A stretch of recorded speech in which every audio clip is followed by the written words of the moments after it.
Dans les dernières capsules sur la loi du péché et sur la foi, nous avons vu qu'il existe une loi dont il faut être affranchi. Et cette loi, c'est la loi du péché, justement. La repentance ne nous affranchit pas de cette loi du péché.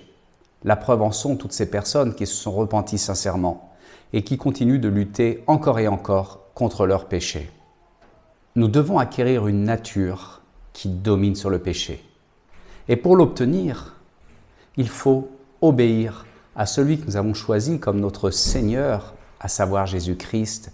Et la première obéissance qu'il nous demande est le baptême d'eau.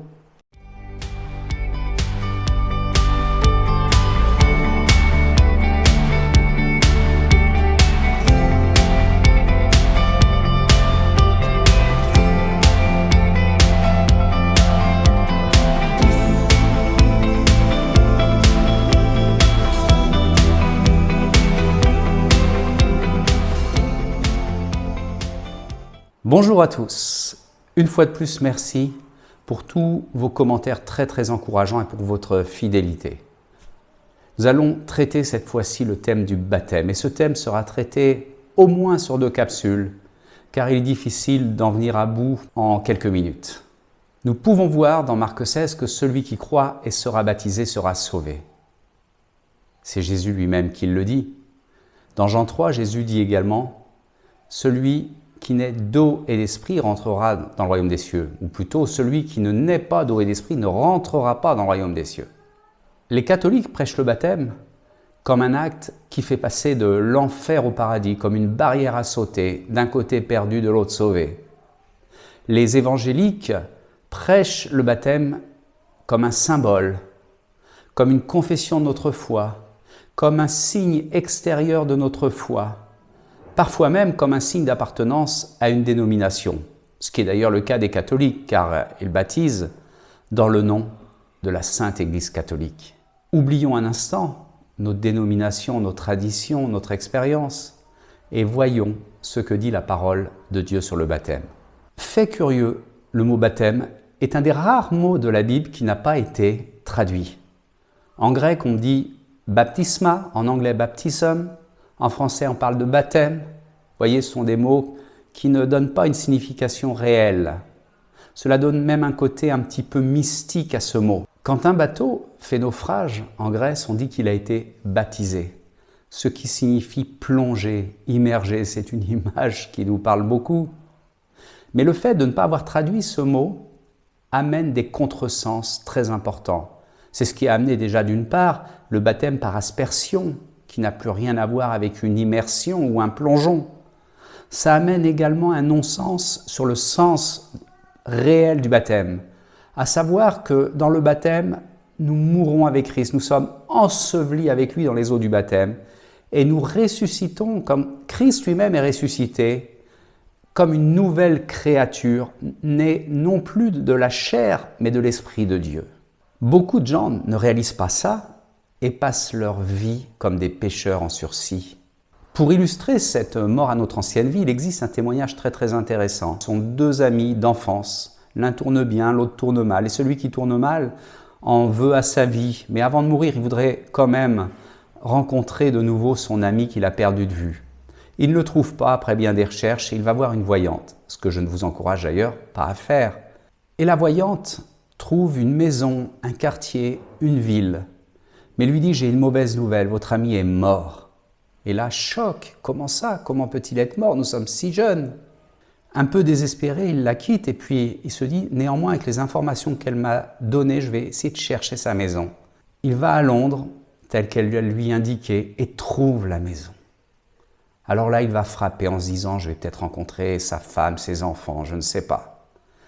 Il va voir qui lui ouvre son ami. Il dit « C'est toi, tu es vivant ?» Ben oui, voyons. Pourquoi tu me demandes ça? Et il lui explique toute l'histoire. Il lui dit, la voyante m'a même donné la date de ta mort. Il lui dit, montre-moi la date. Et quand il voit la date, il dit, c'est curieux quand même, c'est la date de mon baptême. On le voit dans Colossiens 2, versets 11 et 12. Ayant été ensevelis avec lui par le baptême, vous êtes aussi ressuscités en lui et avec lui par la foi en la puissance de Dieu qui l'a ressuscité des morts.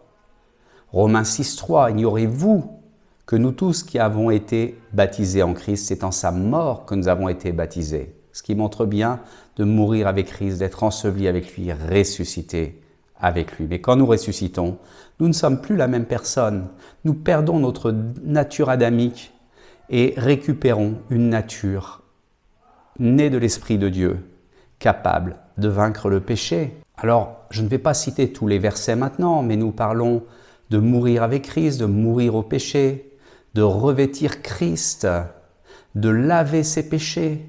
On parle de rémission des péchés, on parle de pardon des péchés. Pierre même parle du baptême qui nous sauve par l'engagement d'une bonne conscience. Alors oui, le baptême sauve, mais bien sûr, pas envisagé à la manière catholique. Ce n'est pas un ticket pour le paradis. Le baptême nous fait entrer dans l'alliance que Dieu nous propose par le sang de Jésus. Il est une étape indispensable dans le processus de la nouvelle naissance. Dans l'Église primitive, le baptême était systématique et après la repentance. Et il était non seulement systématique, mais il était immédiat. On va le voir un petit peu plus loin. On le voit dans le prêche de Pierre, dans Acte 2, où il dit « Repentez-vous, soyez baptisés ». Il y a d'abord cette conviction de péché qui amène à la repentance. Et ensuite, cet acte de baptême que Jésus lui-même nous a montré en se faisant baptiser par Jean le Baptiste pour nous ouvrir la voie. On voit avec Paul l'immédiateté du baptême, dans l'exemple dans Acte 16 avec le geôlier. Une fois que le geôlier croit, la première chose que fait Paul, il le baptise avec sa maison. Pourquoi ne pas avoir attendu le lendemain matin? Pourquoi le faire en pleine nuit? Si c'est une confession de notre foi, si c'est un signe extérieur de notre foi, pourquoi ne pas attendre le lendemain matin? Ça aurait été une meilleure opportunité. Mais Paul savait qu'il fallait, d'une part, que le geôlier entre dans l'alliance par le sang de Jésus, et d'autre part, qu'il échappe, qu'il soit affranchi de cette loi du péché. Quelques versets pour vous montrer ça, je vais en citer que 3 ou 4 parce qu'il y en a beaucoup plus, c'était systématique. Acte 2, 41, ceux qui acceptèrent sa parole furent baptisés, et en ce jour-là, le nombre des disciples s'augmenta d'environ 3000 âmes. Acte 8, 12, quand ils eurent cru à Philippe qui leur annonçait la bonne nouvelle du royaume, de Dieu et du nom de Jésus-Christ, hommes et femmes se firent baptiser. Acte 8, 13, Simon lui-même crut et après avoir baptisé, il ne quittait plus Philippe. Acte 8, 36, et quand ils continuaient leur chemin, ils rencontrèrent de l'eau et l'eunuque dit « Voici de l'eau, qu'est-ce qui m'empêche d'être baptisé ?» Qu'en est-il dans nos églises aujourd'hui? Combien de personnes se repentent, croient en Jésus, sont baptisées, reçoivent le Saint-Esprit dans une journée? Les témoignages que je reçois sont plus des gens qui se sont repentis, dans beaucoup de cas, mais ensuite attendent des semaines, voire des mois, voire même des années, avant d'être baptisés. Et pendant ce temps-là, ils continuent à se battre avec le péché, sans comprendre pourquoi ils rencontrent autant de difficultés. La réponse au véritable évangile devrait être, comme l'eunuque à Philippe, « Voici de l'eau, qu'est-ce qui m'empêche d'être baptisé ?» Mais nous prêchons aujourd'hui un autre évangile. Nous avons remplacé cet évangile de la repentance, du baptême, par l'évangile de la prière du pécheur. Si tu confesses le Seigneur de ta bouche, tu crois dans ton cœur que Dieu l'a ressuscité des morts, tu seras sauvé. Fais une petite place à Jésus dans ton cœur. Dieu t'aime comme tu es. Dieu est amour. Oui, tout ça c'est bien. Mais ça n'est pas suffisant.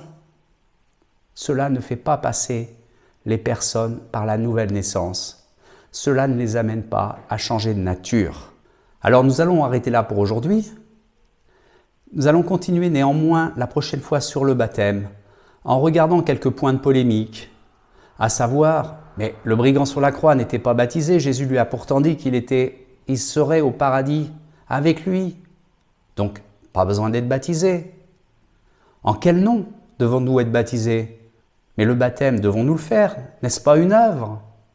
Alors je vous remercie pour votre attention, n'hésitez pas à liker, à commenter, à vous abonner. Et je vous dis à la semaine prochaine.